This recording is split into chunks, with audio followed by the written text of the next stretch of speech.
सूरज से लेकर अन्य ग्रहों से लेकर पृथ्वी तक ये सभी पंच तत्व से ही निर्मित हैं। कुछ भी जो आकार में है उसका कोई स्वरूप है तो वह पंच तत्व से निर्मित है। वे पंच तत्व सामान्यतः आप जानते हैं, भूत के नाम से जाने, महाभूत के नाम से जाने। प्रथम तत्व भूमि, मिट्टी, पृथ्वी तत्व। उस तत्व से आकार बनता है, प्रकार बनता है। प्रथम रॉ मटेरियल है।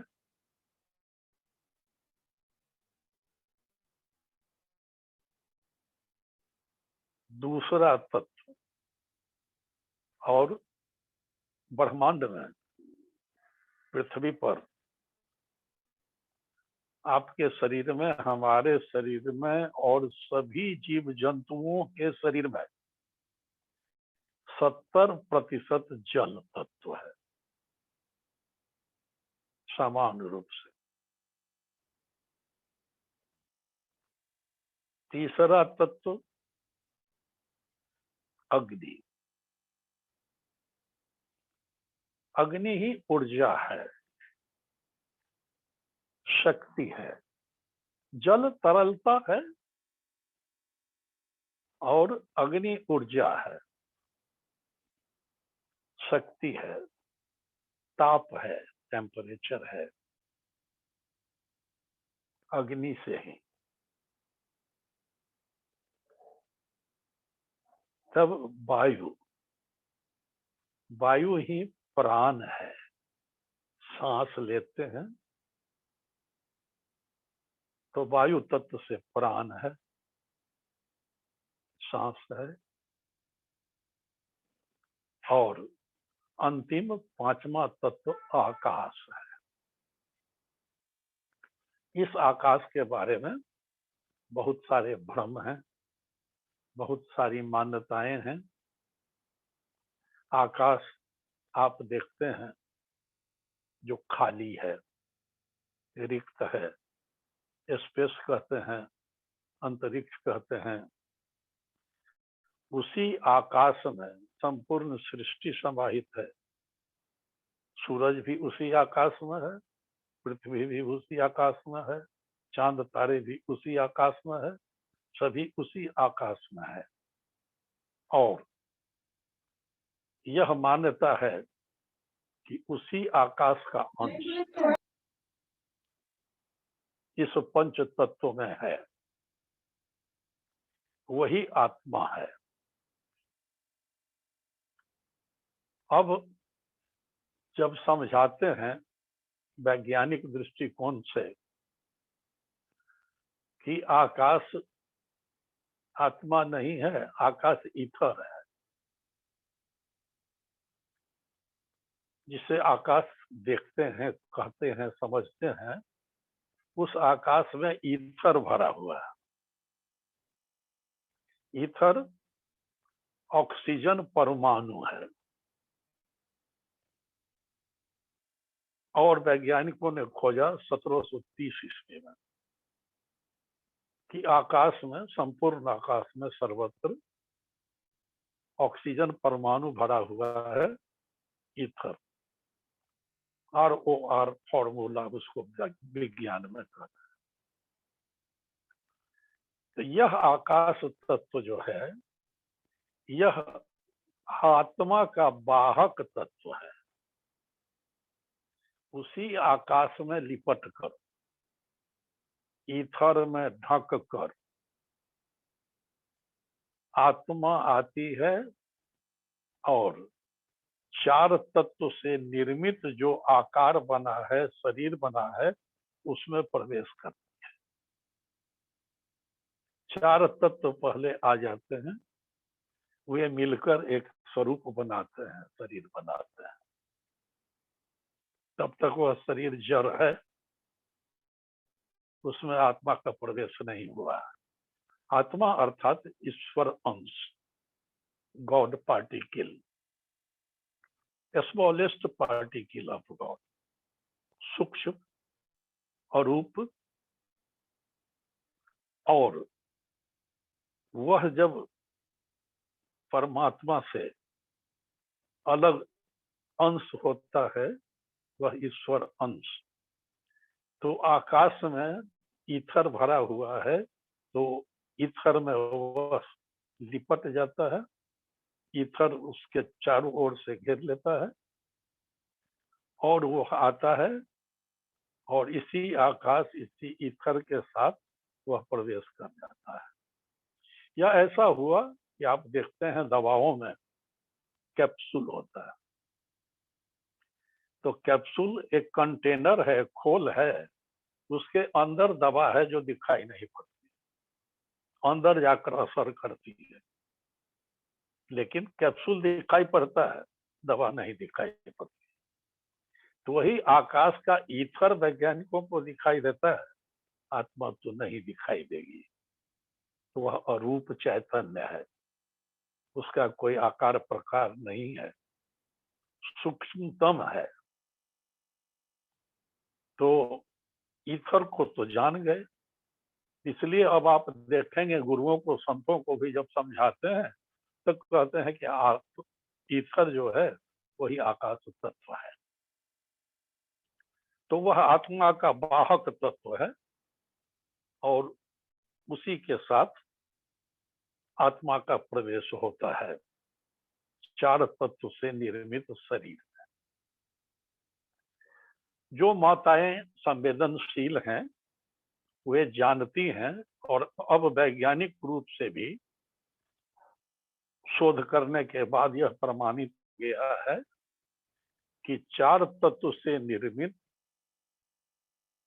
छोटे शरीर में, आत्मा में, मां के गर्भ में 3 महीने पूरे होने पर, ठीक 90 दिन पूरे होने पर आत्मा का प्रवेश होता है।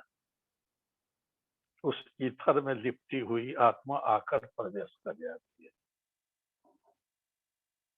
और तब मां को पता चल जाता है, क्योंकि अब चैतन्य आत्मा का प्रवेश हो गया, तो अंदर में जो चार तत्वों से निर्मित शरीर था वह हिलता डुलता है।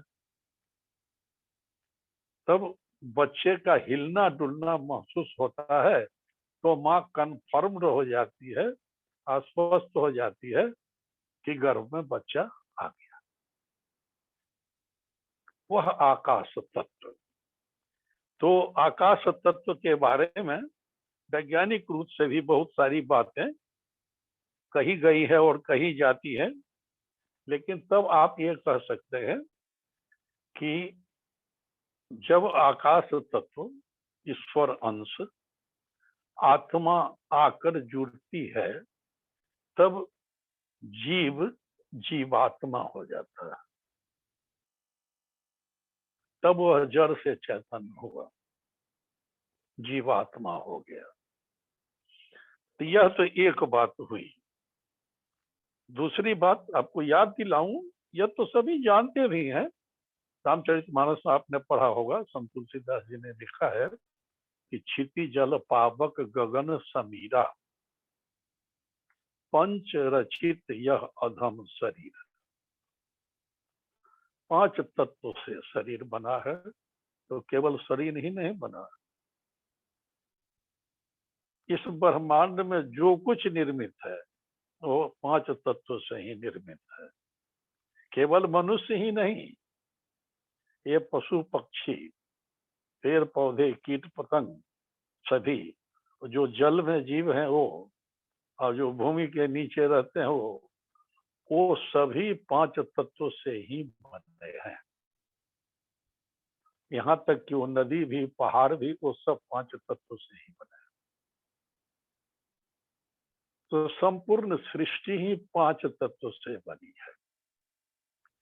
तो 5 तत्व से बनने के कारण आप देखते हैं ये 5 तत्व से निर्मित ब्रह्मांड में भी, जीवों में भी वैरायटी कितनी।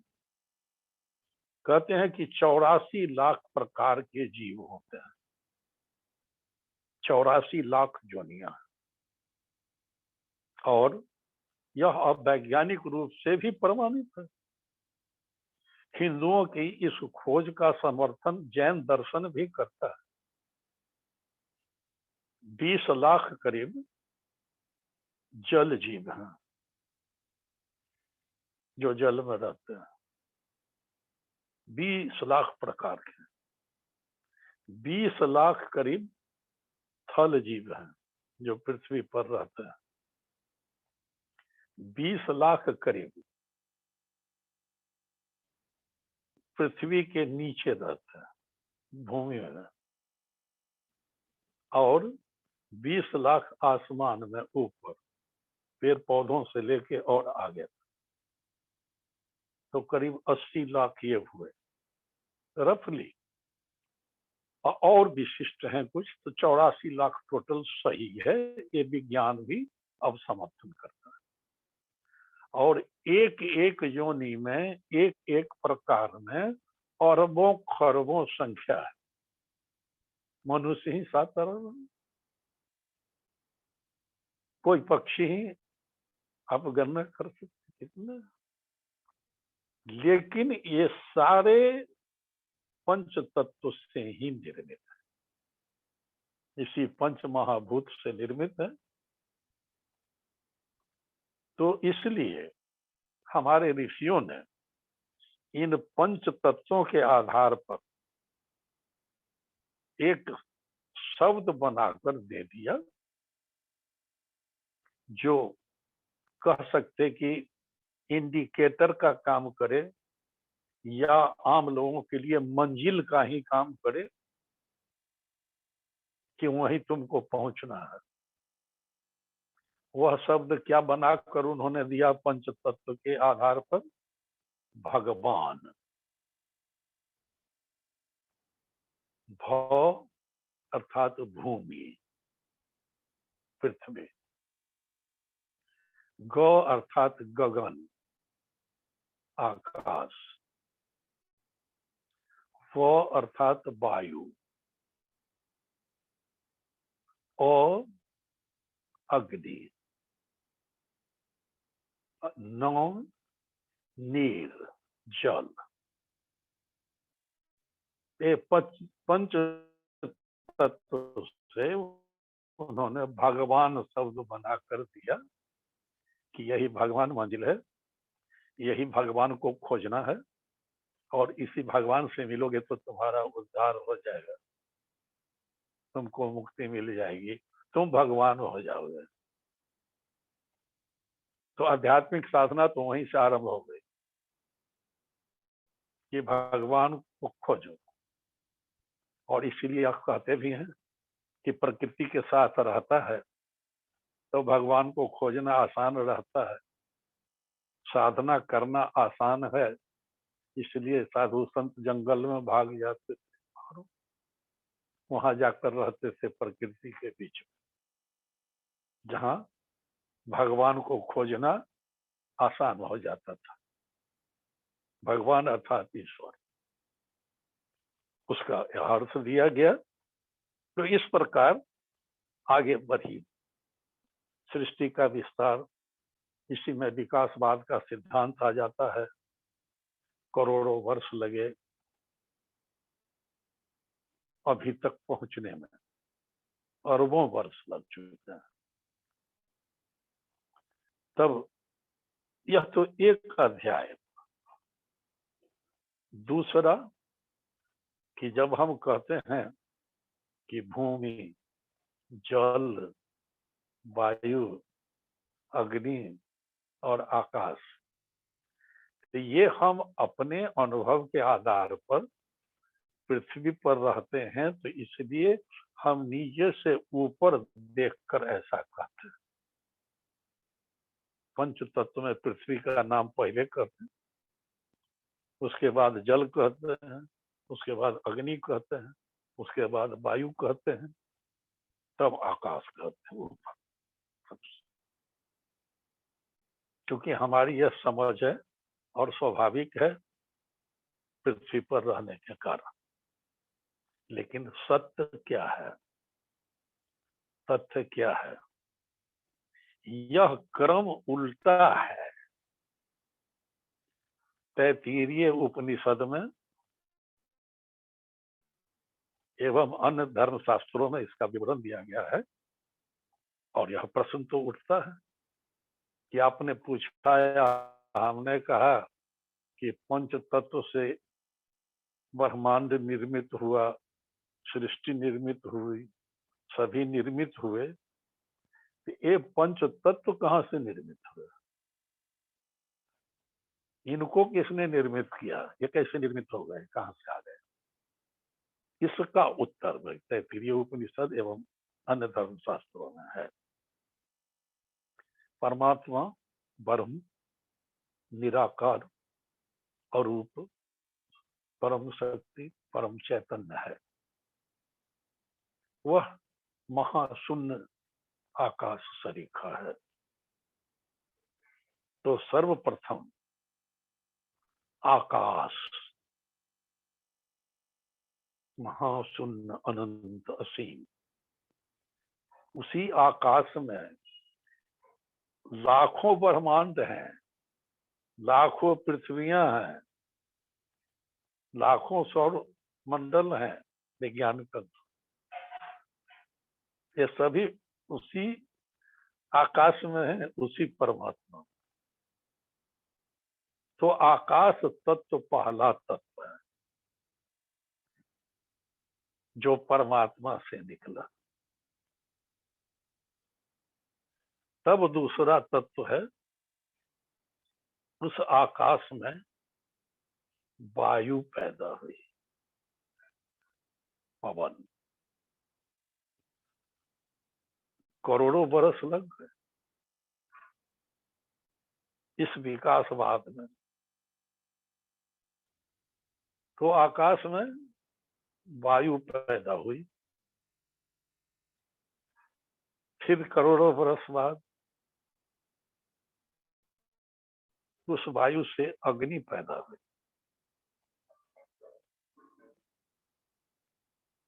फिर कालांतर में बहुत बाद में जल पैदा हुआ,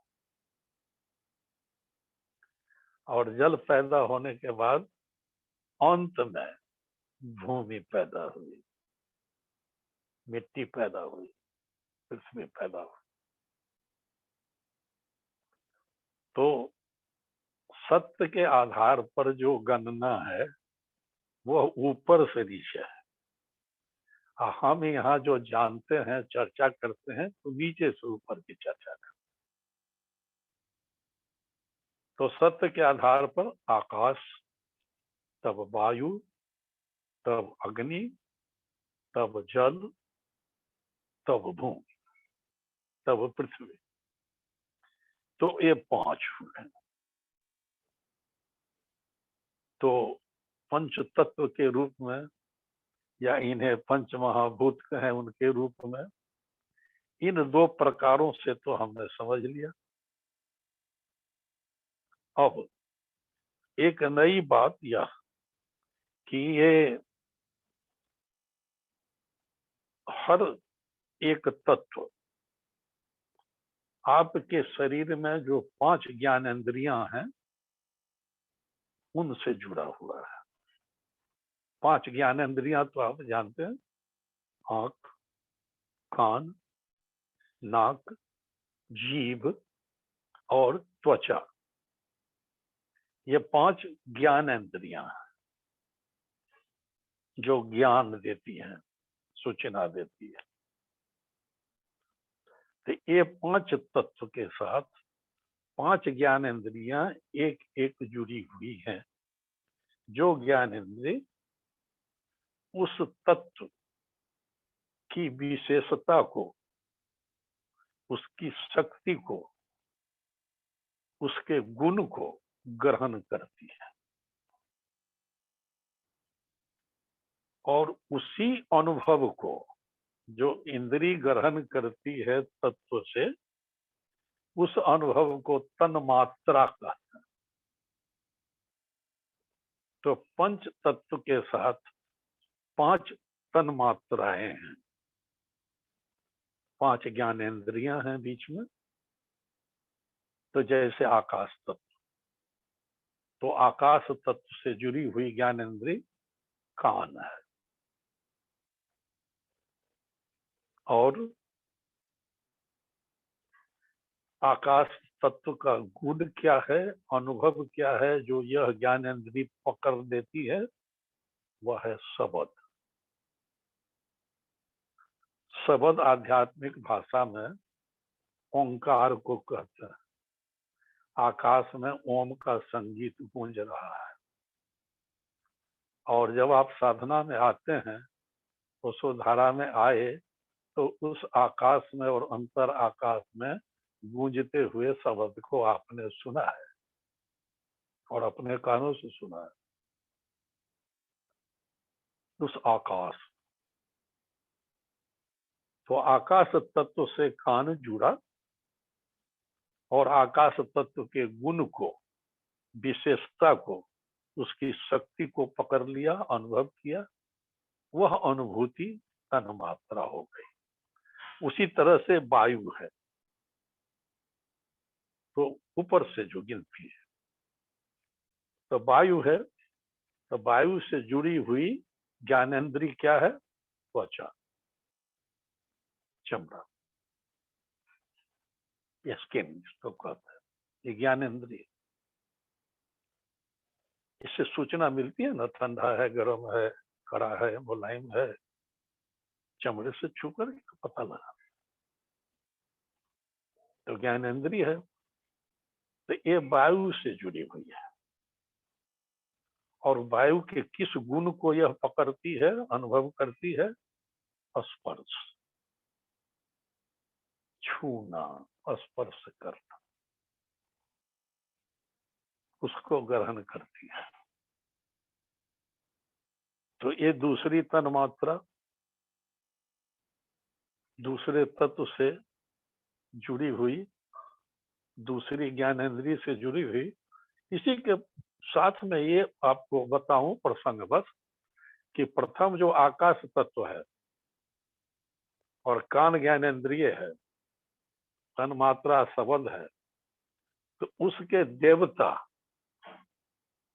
दिशा है, और दूसरा तत्व वायु है, उसके देवता पवन है। हर इंद्रियों के भी अलग अलग देवता है, और वो तत्व के भी हैं। तो वायु तत्व और स्पर्श के देवता पवन है, ये दूसरा हुआ। वायु के बाद अग्नि, अग्नि से जुड़ी हुई ज्ञानेंद्रिय आंख,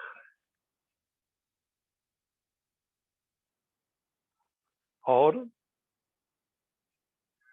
वो आंख क्या देखती है, रूप को देखती है, आकार को पकड़ती है, ग्रहण करती है।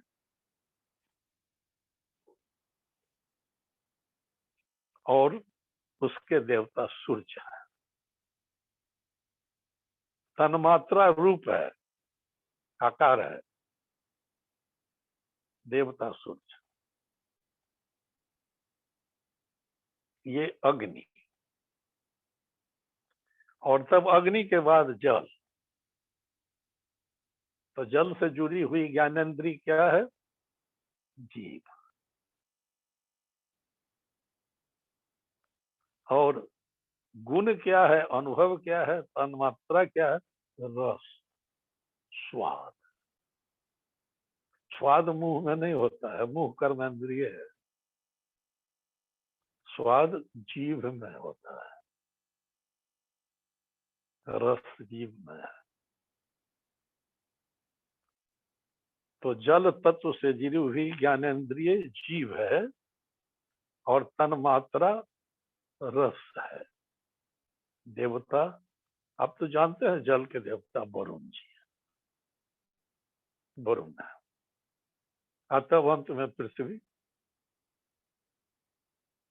तो पृथ्वी से जुड़ी हुई कौन सी ज्ञानेंद्रिय आपकी बच गई? नाक, ये ज्ञानेंद्रिय है। और तन्मात्रा क्या है, गुण क्या है, अनुभव क्या है? गंध। तो इसके देवता भी अश्विनी कुमार है।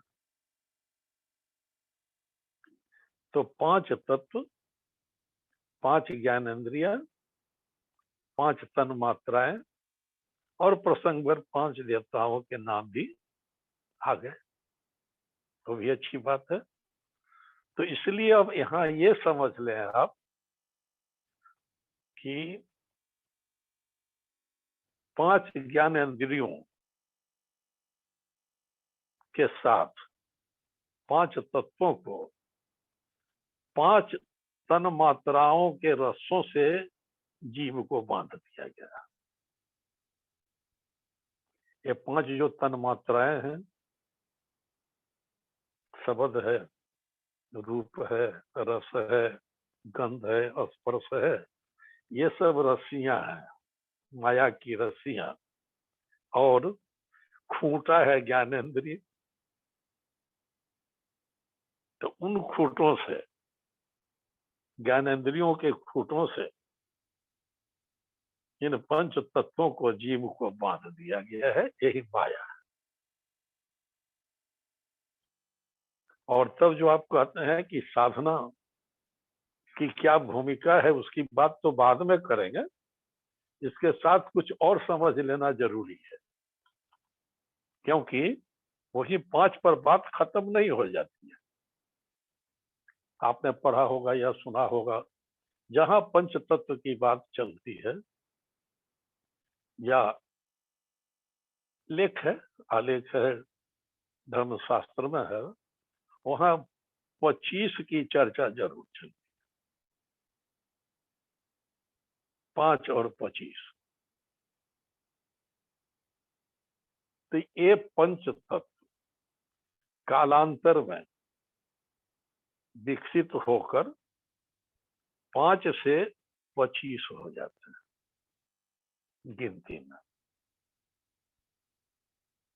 तो 5 तत्व से 25 तत्व हो गए। वे 25 तत्व में 24 तत्व तो जड़ है, 1 तत्व चैतन्य है, तो एक आत्मा, आकाश, वह चैतन्य है। और बाकी 24 जड़ हैं। वे 24 तत्व क्या क्या है? तो एक तो पंच तत्व हुए,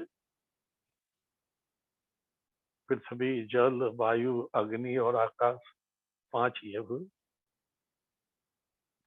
5 ज्ञानेंद्रियां हुई जो इनसे जुड़ी हुई है, इनका अनुभव करती है, तो संख्या 10 हुई। और 5 अनुभव हैं, तन्मात्राएं हैं, तब संख्या 15 हुई। और 5 कर्मेंद्रियां हैं, कर्म करने की इंद्रियां, हाथ है, पैर है, मुंह है चबाने के लिए, काटने के लिए, गुदा मार्ग है, मूत्र मार्ग है। तो 20 की संख्या हो गई।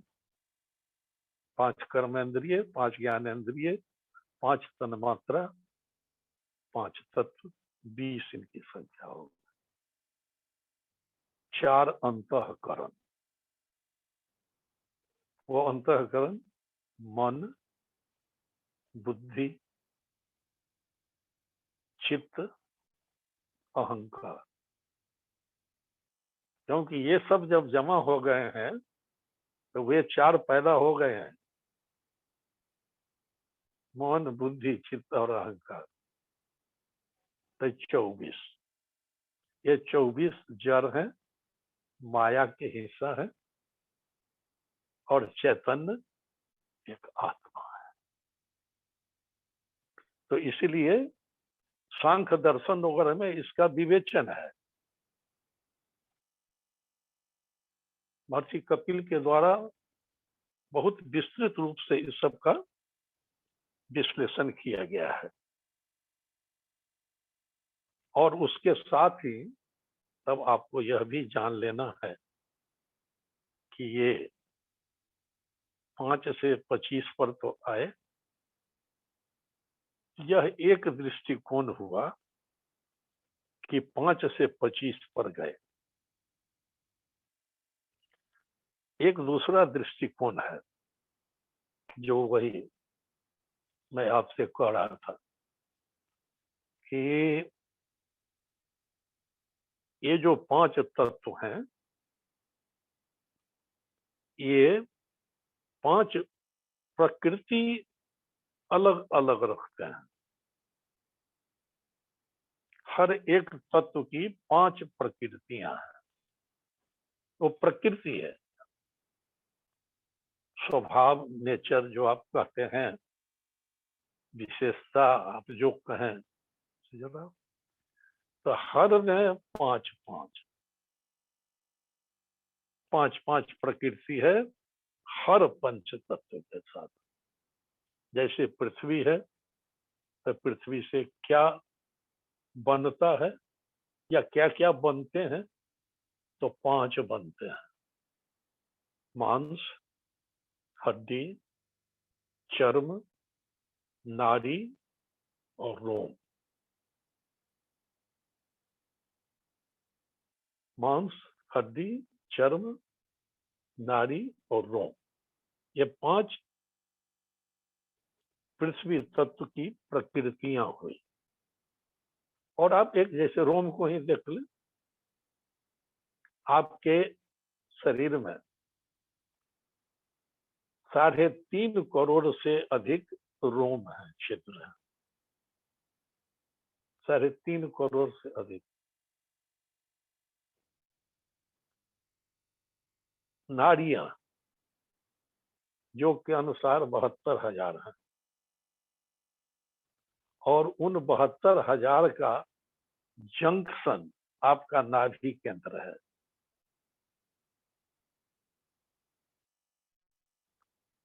और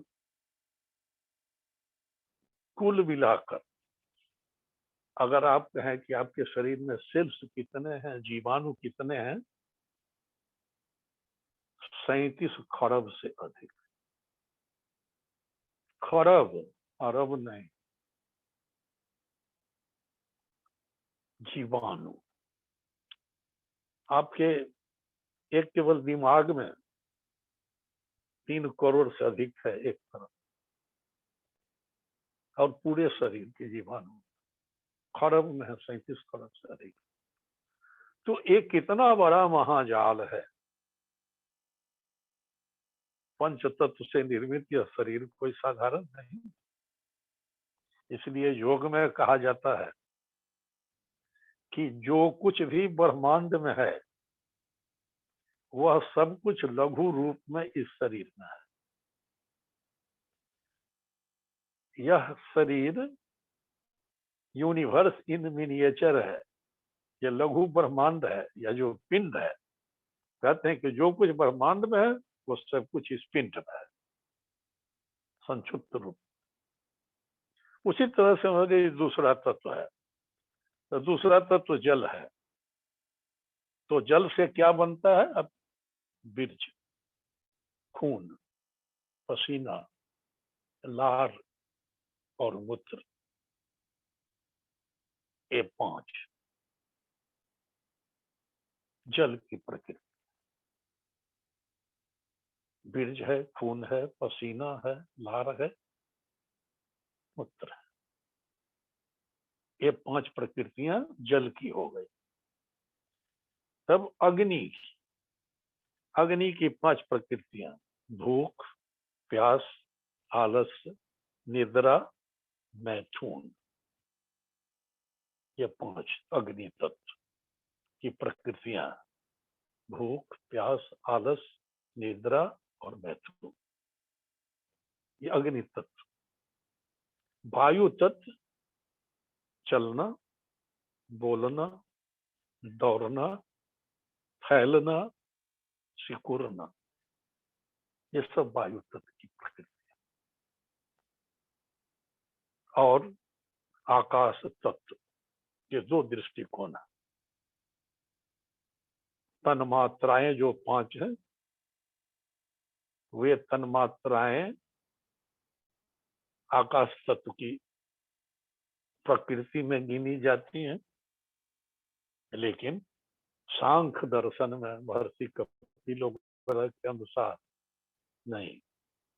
वे कहते हैं कि आकाश तत्व की प्रकृति है काम, क्रोध, लोभ, मोह और भय, ये 5। तो इन सबों को मिलाकर आप अनुमान कर सकते हैं कि कितना बड़ा यह महाजाल है जिसको आप शरीर कहते हैं। और इससे आप साधना की बात करते हैं, अच्छी बात। एक मुझको भजन याद आया, इसलिए हंसी लग रही। हम लोग के गुरु भाई नारायण स्वामी ने बहुत अच्छे ढंग से उसको गाया है कि अलख तूने खेल रचाया भारी। इस काया में 5 तत्व हैं, उसमें हजारों नारी, 5 मिलकर 25 हुए, ऐसी है विस्तारी।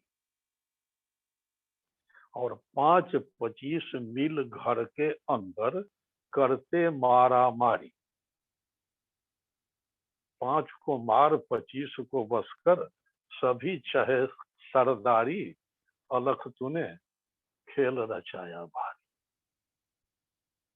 5 से 25 हुए, और ये 25, ये 5 आपस में मारा मारी कर रहे हैं।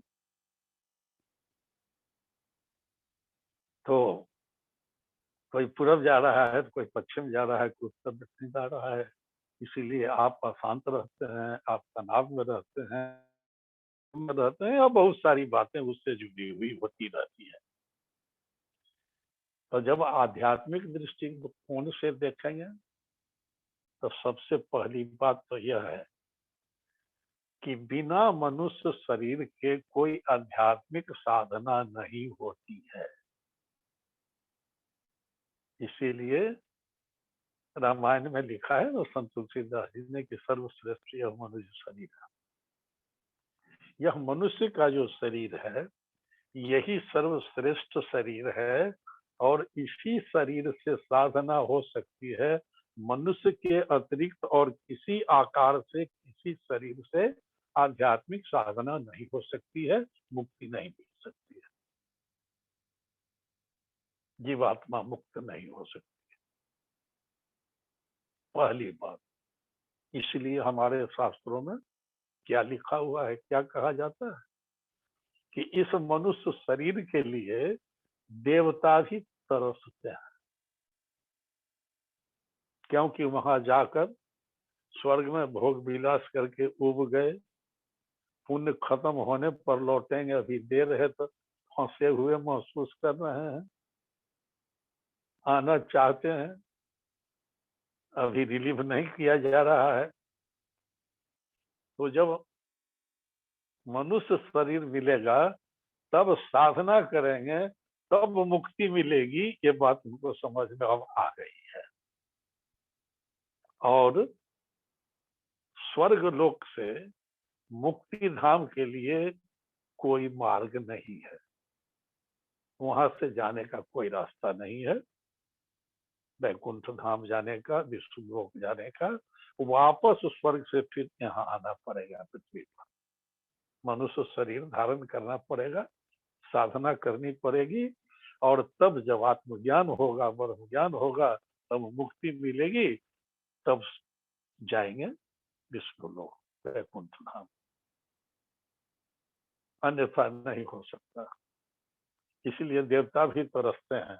और इसलिए आपने कभी कभी सुना होगा, मजाक में और हंसते हुए कृपालु जी कहते थे कि ऐसी गलती मत करना, स्वर्ग मत जाना, फंस जाओगे, हजारों लाखों बरस बीतेगा।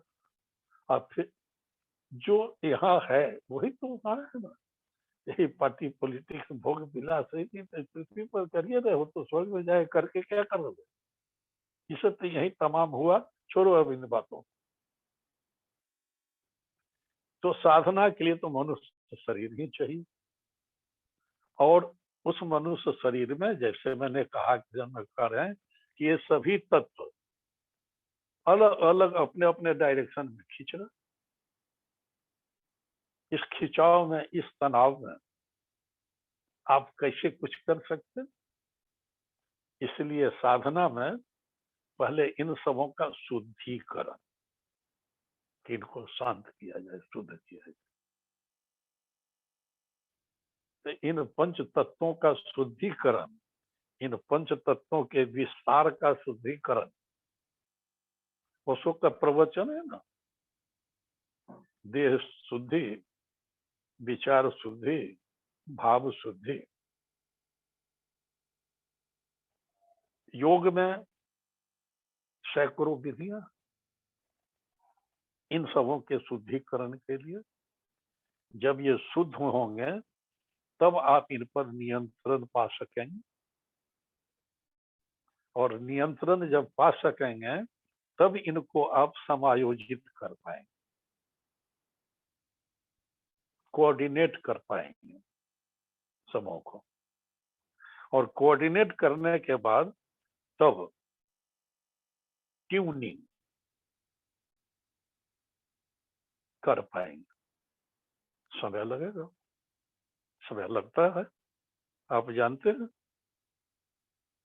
क्योंकि ये भगवान की खोज, इन पांच तत्व और पांच तत्वों के विस्तार को खोजना, समझना, साधना लंबी प्रक्रिया तो है।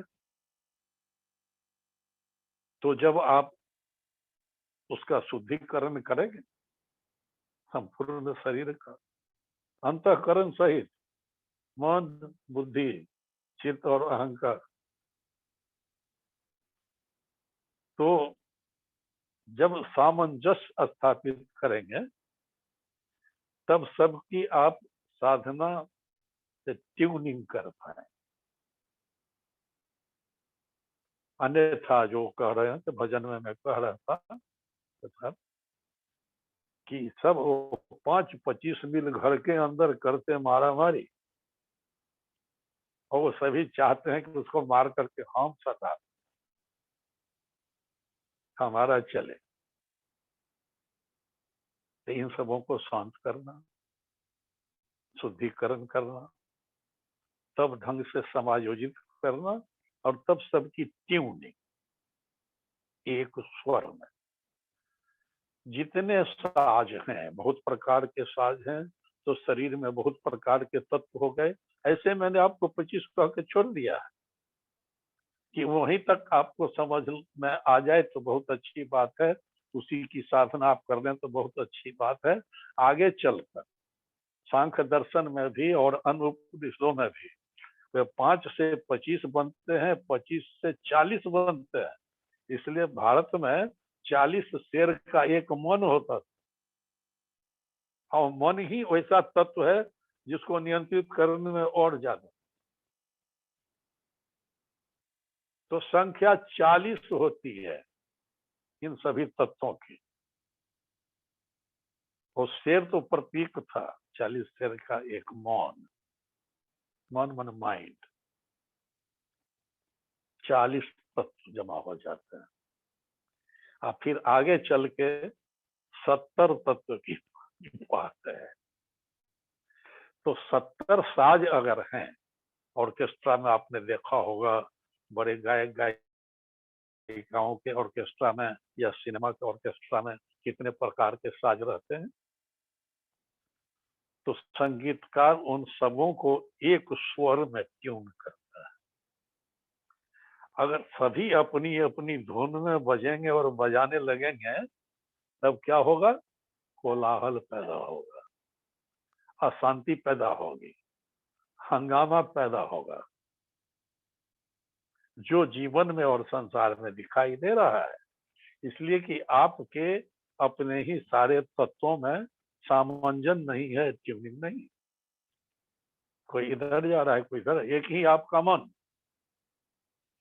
टुकड़े टुकड़े में बिखरा हुआ है, कभी इधर खिंच रहा है, कभी इधर खिंच रहा है, और उसी में विरोधाभास, कंट्राडिक्टरी थॉट्स हैं आपके बहुत सारे, खींचा खींची हो रही है यहाँ से वहां।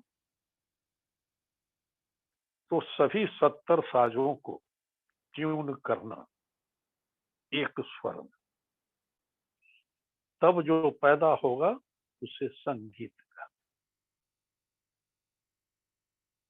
जब सबकी ट्यूनिंग है और उस स्वर में बजते हैं, तब संगीत, तब आपके जीवन में संगीत पैदा होगा उस साधना से। आज जब आपके जीवन में संगीत पैदा होगा, तब आप देह में रहते हुए विदेह कहे जाएंगे, जो राजा जनक जी कहे जाते रहेंगे देह में, हैं विदेह। अब वो चैतन्य आत्म स्वरूप जी रहा है और बाकी सभी ट्यून्ड हैं, कोई उपद्रव नहीं है, कोई अशांति नहीं है। तो साधना में इन सबों की आरंभ से अंत तक भूमिका है कि आप शरीर में रहते हुए जीते जी मुक्ति प्राप्त कर, जीवन मुक्त हो जाएं। मरने के बाद पता नहीं मुक्ति मिली कि नहीं मिली, वो भविष्यवाणी की क्या आवश्यकता है। तो आप इन सबों को साध सकते हैं, ज्ञान मार्ग से भी, भक्ति मार्ग से। हमारे 6 दर्शनों में, मीमांसा में, वैशेषिका में, ज्ञान सांख्य दर्शन की अभी मैं चर्चा कर रहा था उसमें, और योग में हजारों मार्ग बताए गए हैं, उपमार्ग बताए गए हैं, विधियां बताई गई है जिनकी साधना करते हैं, और योगियों की अधिक विधियां हैं, अधिक साधना है।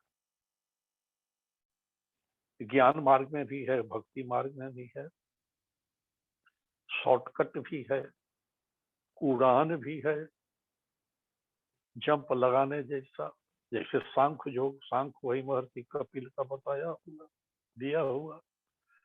इन सबों को साधो साधो, उड़ जाओ, उड़ कर पहुंच जाओ वो भगवान बन जाओ। उसी सांख्य योग के प्रणेता अष्टावक्र जी थे, जिन्होंने जनक जी को उड़ा दिया और जनक जी विदे हो गए। तो विधियां बहुत प्रकार की है, ऐसा सुनकर घबराना नहीं है, क्योंकि आपको सभी विधियां नहीं करनी। एक मार्ग चुनेंगे, उस मार्ग से संबंधित आपको विधियां दी जाएगी। आप ज्ञान मार्ग चुनते हैं कि भक्ति मार्ग चुनते हैं? जब ज्ञान मार्ग से जाएंगे तो ये शरीर ही आप वहां पहुंच जाएंगे जहां से घोषणा करेंगे अहम ब्रह्मास्मि, ज्ञान मार्ग की पराकाष्ठा।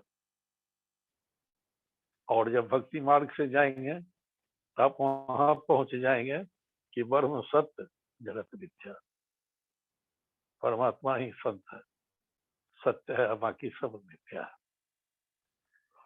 और साधना के लिए एक सदगुरु की परम आवश्यकता है, जी मार्गदर्शन में उनके आशीर्वाद से आप आगे बढ़ेंगे और ये दिशा देते चलेंगे, आशीर्वाद देते चलेंगे, उपदेश देते चलेंगे, और आपको परिश्रम तो करना होगा, साधना तो करनी होगी, और तब आप पहुंच जाएंगे, यह निश्चित है।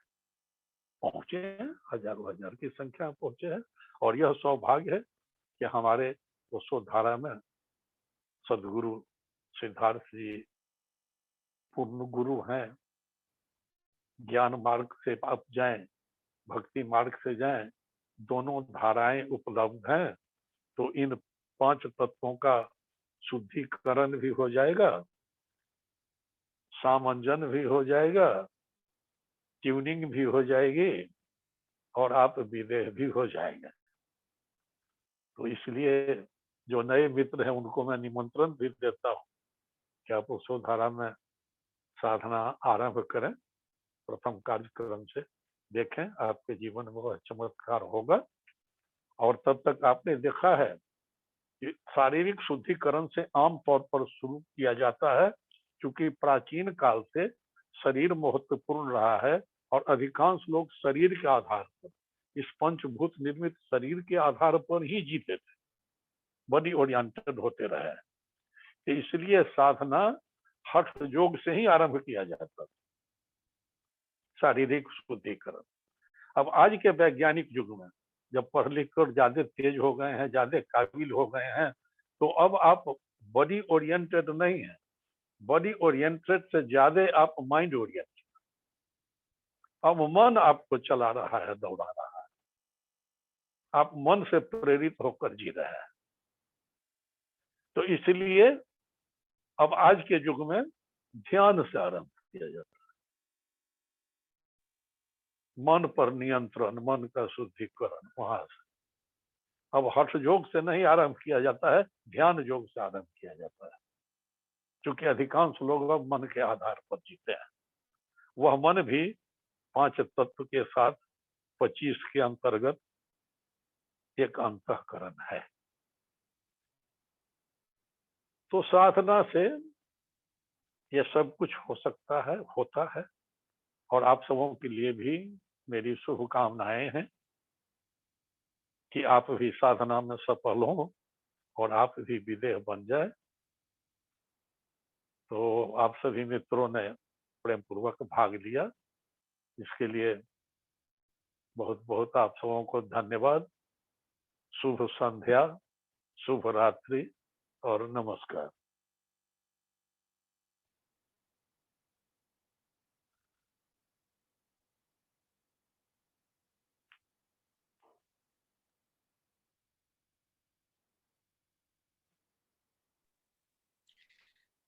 थैंक यू सो मच आचार्य श्री, बहुत ही सुंदर, बहुत ही अद्भुत, लाजवाब।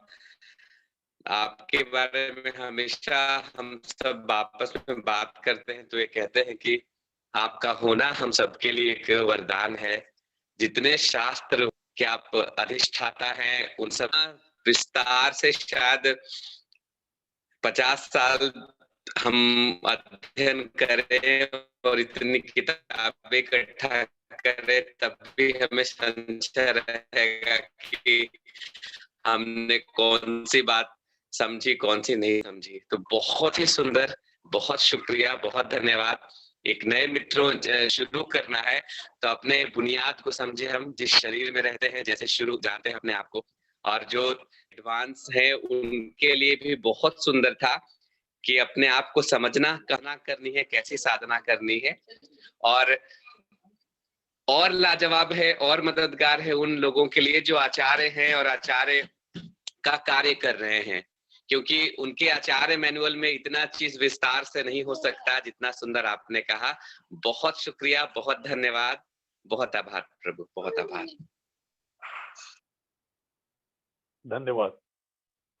मिलते हैं एक नए विषय, नए टॉपिक के साथ अगले फ्राइडे को। आप सब जुड़े इतने दूर से और इतने गहन और गूढ़ विषय पे आप सब इतनी मात्रा में और इतने देर तक रुके रहे, निश्चित तौर पे आप एक सच्चे खोजी हैं। छिछली बातों के लिए क्रोध क्यों है, क्रोध क्यों नहीं है, मुक्ति क्यों है, मुक्ति क्यों नहीं है, बहुत भीड़ रहती है। लेकिन ऐसे एक सच्चे खोजी महत्वपूर्ण विषय के साथ अगले फ्राइडे फिर ये टीम वसुधारा बिहार की आपके लिए एक नया विषय लेके आएगी। दीपक जी, आचार्य दीपक जी, आचार्य सुशील जी, आचार्य विकास जी, आचार्य सत्यम जी, आचार्य कश्यप जी का बहुत धन्यवाद। और तमाम श्रेष्ठ जनों का, आचार्यों का जो जुड़ पाए हैं अलग अलग स्टेट से, आप सबका भी बहुत शुक्रिया, बहुत धन्यवाद। फिर मिलते हैं अगले फ्राइडे विषय विशेष के साथ और हर शाम 7 से 8 बजे तक ध्यान के लिए। Thank you very much, thank you very much.